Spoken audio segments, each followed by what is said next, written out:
प्रेम से बोलिए श्री भागवत भगवान की जय। कृष्ण कन्हैया लाल की जय। जय जय श्री राधे श्याम। परम मंगलमय प्रातपर अखिलेश्वर अखिल ब्रह्मांड नायक प्रातपर परब्रह्म भगवान श्री कृष्ण की बांगमयी प्रतिमूर्ति श्रीमद् भागवत महापुराण की कथा सुनने वाले सभी श्रोतागण भक्तगण को जय जय श्री कृष्णा, जय जय श्री राधे। आप सभी का जीवन खुशियों से भरा रहे, इन्हीं शुभकामनाओं के साथ कथा में आगे बढ़ूंगी। जैसा कि कल की कथा में आपने सुना कि शुद्धि गई तो बुद्धि गई, शुद्धि गई तो बुद्धि गई। शास्त्र कहता है कि शुद्ध रहो। शास्त्र कहता है कि यदि बाथरूम गए तो आकर 4 कुल्ला करो, हाथ मुंह पूरा धोना चाहिए। हम शौच के लिए जब भी जाएं तो ये सब करना चाहिए। दृढ़ शंका जाएं, हम वहां से आकर स्नान करें, नहा कर ही आए। जितनी बार जाएं, 2 बार जाएं, 1 बार जाएं, 3 बार जाएं, नहा करें। कम से कम कपड़े पहनकर जाओ, कम से कम कपड़े पहनकर जाओ। अपने कपड़े उतार लो, कम कपड़े पहनकर जाओ शौच के लिए। पर जितने पहनकर जाओ उस सारे कपड़े गीले होने चाहिए और स्नान करना है। शौच करके जब आप स्नान करेंगे, जितनी बार जाएंगे, तब आप शुद्ध कहलाएंगे। और आजकल तो शौच करके लोग रसोई में घुस रहे हैं, घरों में घुस रहे हैं। क्या होगी? तुम्हारी बुद्धि भ्रष्ट हो जाएगी। जैसी राखो शुद्धि वैसी बने बुद्धि, जैसे राखो शुद्धि वैसी बनी बुद्धि। मेरे प्रिय भक्तों, मेरी बातें मैं जो बता रही हूँ ना, वो हल्के में मत लेना। ये हल्के में लेने की बात नहीं है। यही हल्के में लेने से क्या होता है कि एक दिन माताएं नाक पकड़ के रोती है कि मेरी बेटी फलाने लड़के के साथ भाग गई, मेरा बेटा फलाने लड़की को लेकर भाग गया।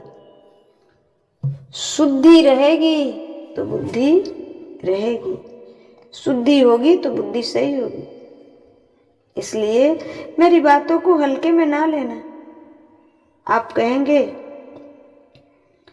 कि ये सबसे क्या होने वाला है, ये क्या बताने लग गए, ये क्या बताने लग गए, इससे क्या फर्क पड़ता है? फर्क पड़ता है, फर्क पड़ता है। गुलाब के बगीचे में बैठोगे, खुशबू मिलेगी गुलाब की। गुलाब के बगीचे में बैठोगे तो खुशबू गुलाब की मिलेगी, और नाली के बगल में बैठ जाओगे तो दुर्गंध मिलेगी। क्या मिलेगी? दुर्गंध मिलेगी।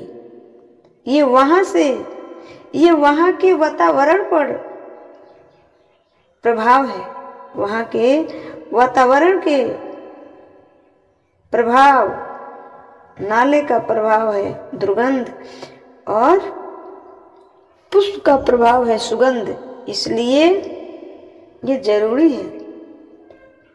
यदि वातावरण का प्रभाव, नाले की दुर्गंध और गुलाब के बगीचे की खुशबू, नाले की दुर्गंध और बगीचे की खुशबू यदि वातावरण के कारण पर प्राप्त होती है तो शुद्ध यदि रखोगे तो बुद्धि अच्छी होगी। शुद्धि रखोगे तो बुद्धि अच्छी होगी, और शुद्धि नहीं रखोगे, आज बुद्धि बिगड़ रही है। आज बुद्धि बिगड़ रही है। क्यों बिगड़ रही है? क्योंकि शुद्धि नहीं है, क्योंकि शुद्धि नहीं है। शुद्धि गई तो बुद्धि गई।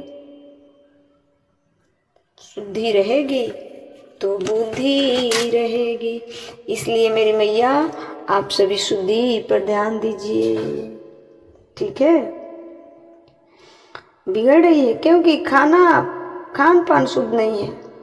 शुद्धता का ओम अपवित्रः पवित्रो वा सर्वव्यवस्थं गतोऽप्या।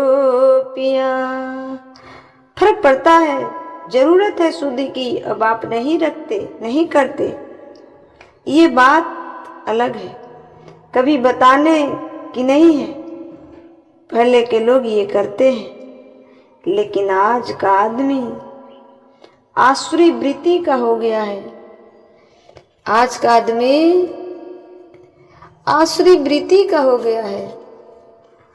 मंदः समुद्रे मया तो मंदा भागया युद्रा।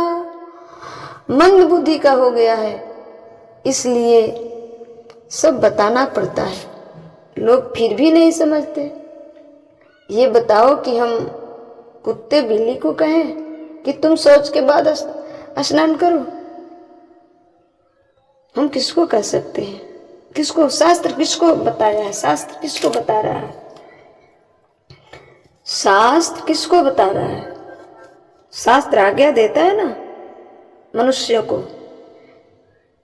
तो हम कुत्ते बिल्ली को नहीं बता सकते कि शौच के बाद स्नान करो। क्या हम कुत्ता बिल्ली को समझा सकते हैं? नहीं, केवल व केवल मनुष्य को, अर्थात आप सभी को। यदि आप नहीं समझते तो फिर हम किसे समझाएंगे?